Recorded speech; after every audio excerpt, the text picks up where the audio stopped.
Hello, welcome to Identity Talk with EJ here at BTV, where we always bring you amazing information with amazing people as young people. Our aim as the Identity Talk is to make sure that all the young people that are consumed with personal growth, self-improvement, and changing their physical avatars get the information and the right people here at the show. We always here bring you up to speed every Sunday, 7:30 p.m.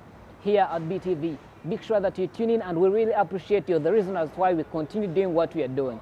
Today, I'm here right now this afternoon with my usual suspect, Nina. Nina, thanks for joining me. Yeah. It's always a pleasure having you here on the show and making sense of a few conversations, a few discussions. You're very smart, by the way, today. Thank you. I've always been smart. Okay. You've always been smart, I know. So yeah, we are here, and today we shall be talking about something very, very important. So we want to make a sense of the modern parenting. It's a very, very big thing.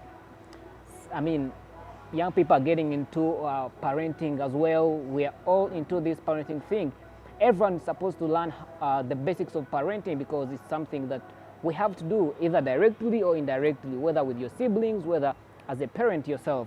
So I think we have the misconceptions that are surrounding parenting, especially when you bring the new modern way of parenting, then now the traditions. Imagine you have to, if Vinina, you do something wrong, you break a plate at home, you have to be, given those strokes like 10, 20, and then your father assumes that you've understood. Do you think you have to cane a child for them to get to the right track, to do the right thing? Do you think they have to be flogged first? Well, Oh, are you flogged growing up? no way. I don't remember the last day my father beat me up. No way. Maybe my mother, and it could be only once. Yeah. Yeah, beating up a child, it doesn't mean that they are going to understand whatever you're telling them. Kids can even get used to strokes. Like, you beat me up today, tomorrow I get I do the used. same thing. Yes, because I remember at school, we Yeah. used to have these people. Me, I used to fear sticks. So at school, we used to have these people who were beaten, and they do not touch. They just lie down, be beaten, then they stand up and go sit. So that means that they are used. So when you beat up a child, it does not mean that they are going to learn there and then. They will keep on doing the mistakes because Yeah. they feel it is something normal. Beating them becomes normal. So beating up a child, it is not the solution. So beating like kind of becomes part of their lives. So Yeah. they know actually, like, if I do this, I'll be kind to stop there. Yeah, at So school they used to call them metal. yeah. Like, you get They- down for 10, you don't touch, you don't And even you're done. cry, Yeah. and you're done.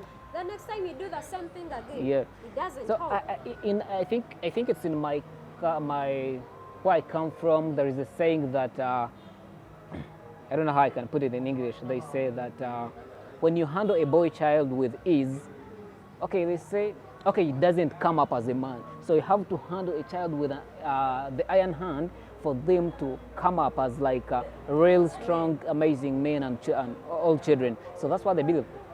We have to make sense of this. Does it really still hold water in this time and era that we are in? That for you to make a man, you have to actually grow them up in that suffering mode, caning them, beating them. What do you have to say? Let's go for a real quick break. When we come back, we shall dig deep down into the modern parenting vis-a-vis the culture and tradition parenting that we had, and which one is better, and which one do you think we should go with? See you next. So welcome back. I'm here still with my usual suspect, Nina, and we are trying to make sense of the modern parenting vis-a-vis the traditional and culture parenting. That's what we are talking about right here on Identity Talk with EJ today. So Nina is trying to convince me that she has never been caned, or if she has been caned, she doesn't remember, or it might have been once. But she's an amazing girl, and she has grown, and now she's a really, really amazing, wonderful lady. So she doesn't believe in that. I don't know what you believe in, but I personally don't think that really flogging a child makes them any better.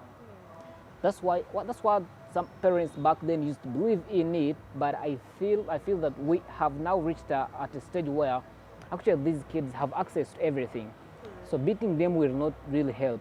You rather have to call them, sit down with them on the table, and talk it through. say you've done this and this, but I think it's not the right thing. Yeah. If you had done this, it would have been better. So the next time, please do it this way. I think they will understand you more than saying, why did you do this? Calm down. 1, 2, 3, 4, 5, 10. Then go, never do that again. So first of all, you're building fear in them. So, such a child, those are the kids that fear, don't open up to their parents. They don't open up actually to their fathers and mothers. So they do things in a hideout. And that is very dangerous, because if I no longer open up to you as a parent, meaning that I don't even get advice from you, because we never get to talk. Sure. When you come, I run away. When the dad comes, back then all the tradition used to say that when the father enters the house, kids run under the bed. So like there was no that bond, building a strong bond with the parent and the son or and the father. So, and the first role model really in a family should be a father and the mother. We should, as kids, should grow up looking at what you're doing. So I don't know, how do you make sense of this? Like for you, growing up, the first people that inspired you, were they your parents, or you picked inspiration from some other people maybe outside else? Well, they were of course my parents, because my parents, they are not the ATS that they would beat me up and scold me so very hardly. What is ATS? ATS, African Traditional Society.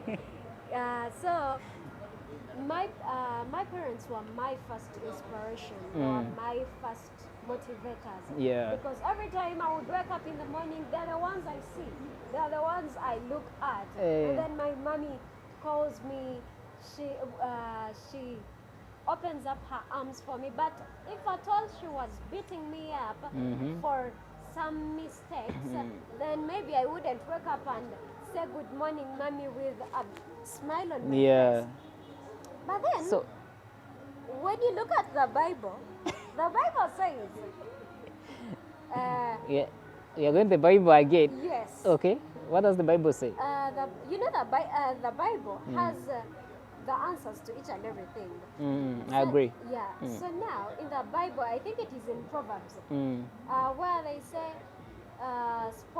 Spare the rod, spoil the child. Yeah. And the same Bible says, when you beat up a child, they will not die. So you just have to do a little beating so that they can get some sense. So you mean, wait. So beating, there's the way you get some sense from beating? Yes, there is a... So how does a stroke on your bum behind there put sense up here? Okay, there are instances where it is beyond. It's beyond sitting and talking and advising. Yes. So you have to apply the other method as well. More so when the mistake is done the first time. And the first time you're not beaten, then the second time you do it again, they have to beat you. For instance, stealing. Yeah. Today, when you steal, they beat you up.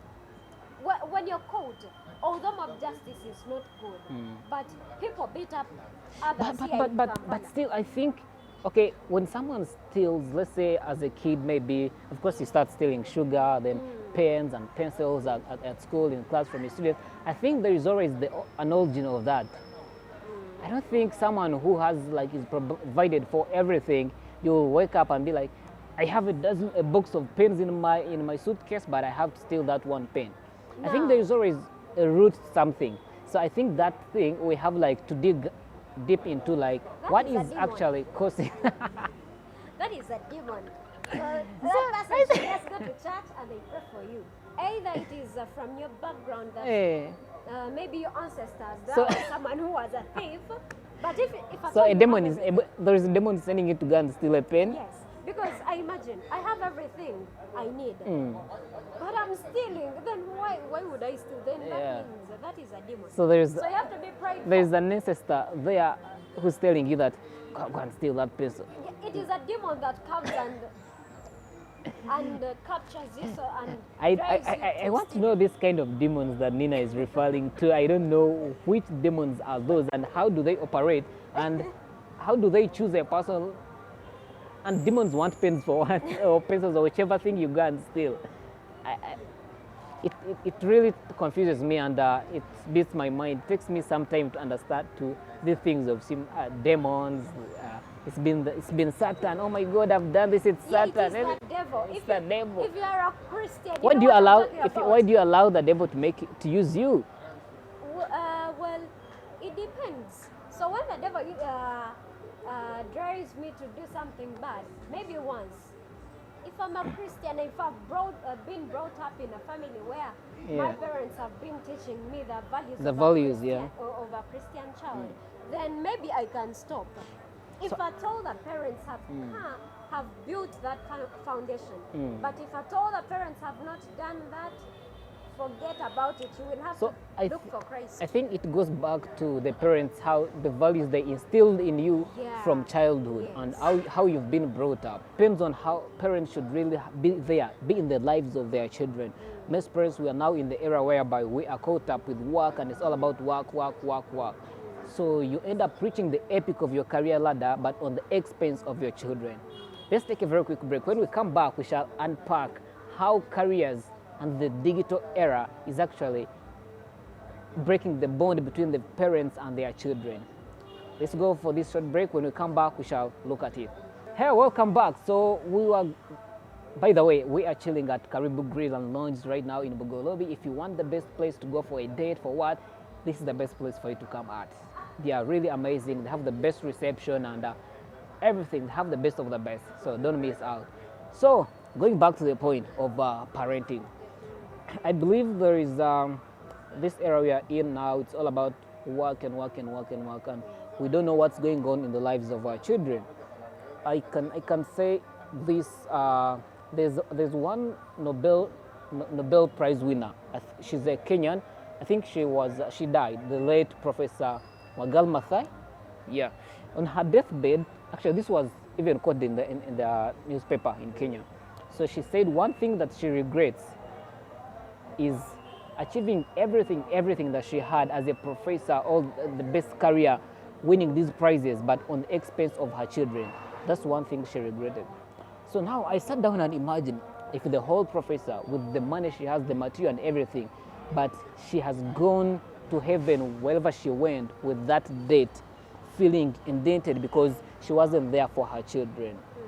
How about us, our parents? I think we really have to borrow a leaf, and as we are doing parenting, that's how all immorality, the behaviors come up, and before you know, your child is this, the child is doing that, which you don't know, and you're scared. How can my child do this? Sometimes they call parents in schools and tell you, we are expelling or suspending your child. He has done it. It's like, what? My own child? Because you don't even know their behaviors. You don't know where they picked them. They have all been brought up by maids. I mean, we are products of maids, so sometimes our characters don't depict even our own parents. So it's all, I think we've got to change this. We've got to change this because, I mean, if it's all about career, and all you want is to achieve the material things, why give birth? Because, I mean, first of all, even the things you're achieving, you're not training your kids to sustain them, how to earn them when you're not around. Yeah, so that's why you will die, and the kids will sell them off. Yeah, that is why children sell off their parents' property, because their parents have not taught them how to make them and how they can maintain them and sustain them. Yeah. So it has really been a problem. But I pray that in our generation, our kids shall not suffer that. I think actually that's the reason as why that in African families, okay, Uganda in particular, let me say Uganda because it's the country I know best. So we have failed in something called generational wealth, building generational wealth for families. If you go to Europe, if you go to other countries in the US, they're dynasties. People have built generational wealth for the father, the grandfather, the great-grandfather, the child, the grandchild. They are all feeding on something that was built by their great-great-grandfather. But how? Even India, for example, they're doing this pretty much well. The children are really taught from the day one how to sustain, how things are built, and how best do you keep a business. I think still also goes to the education, because the education allows you go to school in the morning, afternoon you come back home, you go to your father's business. They tell this is how this is run, this is how they manage this is how they talk to customers, this is how they associate with people. So you find that business will never die. But our businesses, oh my God. Yeah, in Uganda it is really different. You die today, tomorrow your shop is sold off. Yeah, because the parents have not given their children time. They have not sat them down and told them how they have made their stuff. So I think it is better, all parents out there, sit down your kids, tell them how you have made this and this. Me, my parents have. They have told you? That. Yeah, they have told me. And I believe I'll make it. Yeah, I'll make them proud. You make them proud. Yeah, I'll have to make them proud, definitely. I think all the young people out there really should know this, that even parents, because it starts with you as a parent, please, please, please. There's someone I was saying to, and then they told me, now you're saying that parents should show their kids how they make this money. Some parents also don't know how they make the money. Some it's via like wrong channels, things like that. Corruption. Leave alone corruption. There's corruption and what. So there's no way you can tell your child that, look, see how this money, someone gave me a bribe. Government will come for you. So it's very hard sometimes, but if you have your legit business, we're advocating for having legit businesses, make sure you sit down your family. Do you know, by the way, I was talking with some banker. He told me that there are very many rich people that make the bank rich. How? There is this thing of lack of loyalty and trust. You find your husband, you have your account is full of money. Your husband doesn't know even your PIN, what. Yeah. So you die, the money dies there. Or maybe you have like property you're hiding from your husband, like so you're hiding. Maybe you build like your apartments, and then your husband doesn't know. When you die, and then the bank takes stop it there. all. Oh my God, yes. That is not or because no one knew what you had. Yeah. So because that you're going, I think we should have also learn how to build trust and disclose some things to. If you cannot maybe disclose your at least your children, then there's your wife, then there's what. But now these things are really not good. I think parenting has really got to change, and we have got to build trust in our children. There's a lot of things that is going on. I personally have my own story. I didn't have the best role models growing up as my parents or parenting. I used to borrow role models from other individuals, maybe celebrities and these rich people watching on YouTube how these guys are performing, and that's why I used to draw like my inspiration. I was like, I want to be like that guy. But it really inspires me when I like meet someone and tell me, you know what, my dad is my number one role model. My number one. I'm like, oh, I wish I was like also my dad and my mom is my number one role model. So hope that helps. If you can borrow a leaf from what we've been sharing today, hope you make the best parent or the best sister, the best big brother, the best whichever you can. So thank you very much for keeping tuned. Let's go for a short quick break. We shall come and wrap up the show. Yeah, welcome back from that real quick break. Thank you very much for keeping locked here at BTV. We are always with you and we love you because you are the reason as why we come here each and every Sunday, 7:30, to give you this information and share with you, have this conversation with you as you're chilling home. We're also here chilling always at Karibu Grill and Lounge. That's our home. That's why we sit, and they're the ones that give us this amazing reception. So I call upon, if you're in Kampala, and you don't know this place, yeah? I know. I don't know where you eat your money from. People, life is short. Life is short. Come and eat your money. You're going to leave that money in the bank and you're going to make the banks rich. So, yeah, so today we've been sharing about parenting, modern parenting, then traditional parenting. Hope you pick something that will help you as a future father or you're a future mother, a big brother, big sister. And one, thank our partners, of course, Karibu Grill, that make this happen, give us the reception. We thank our people on the camera that does the production and the editing. If you want the best work for you in media production, who are those people? The Lutz 256. Lutz 256 are the only people to reach out. If you want, you can contact me. You get the best media house to really do something great for you and to be a super amazing work. Lutz 256 are the ones that are behind the cameras, do the editing and everything, the amazing work. So Karibu, of course, giving us the platform. We are exclusive on BTV every Sunday, 7:30 p.m. We download StarTimes mobile application. You can get us on. Those with StarTimes antenna, you can get us on 242 channel, then channel 483 for Star Times dish. We're always here. Thank you very much. See you next time. Nina, what do you have to say? Well, just believe in God. There is nothing impossible with God. Nina is soon making me a pasta ball. See you next Sunday, guys. We love you.